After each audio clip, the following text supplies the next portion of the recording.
মা, হুম। কি রান্না হচ্ছে আজকে? আজকে রান্না হচ্ছে চিকেন। চিকেন। চিকেন ম্যারিনেশন রান্না হচ্ছে। চলছে।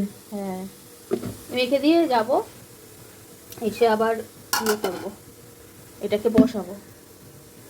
তো এটা একটু কোয়ান্টিটিটা বেশি দেখছি, আমরা তো দুজন খাবো, তাহলে কেন এতটা এনেছো? কালকের জন্য রেখে দেবো। মানে দুজন আমাদের তো এতটা খেতে পারবো না, এবেলা ওবেলা মিলিয়ে অল্প হয়তো, আমরা তো বেশি খেতে পারি না।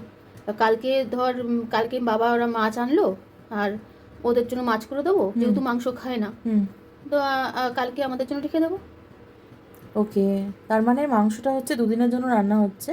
কালকে রবিবার আছে, তাই আমাদের আমরা দুজন মাংস খাই, আমি আর মা মাংস খাই, আর ভাই বাবা মাংস খায় না।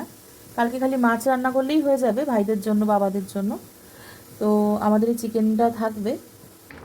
তো দেখো তোমরা, মা এখানে চিকেন কষাচ্ছে,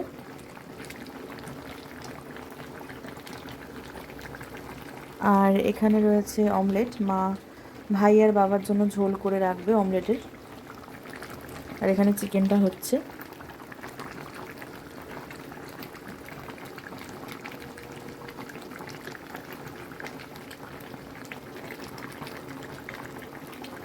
তো দেখো আমি লাঞ্চ করতে বসে গেছি। এখানে রয়েছে ডিমের অমলেট করে ঝোল, আর এখানে হচ্ছে চিকেন। আজকে আর কি ডায়েট হচ্ছে আমি জানি না, খালি ভাতটাই খাচ্ছি না ডালিয়া খাচ্ছি, বাট এই তরকারি টরকারি সবই খাচ্ছি। এখান থেকে মাও নেবে একটুখানি। তো চলো খেয়ে নেওয়া যাক।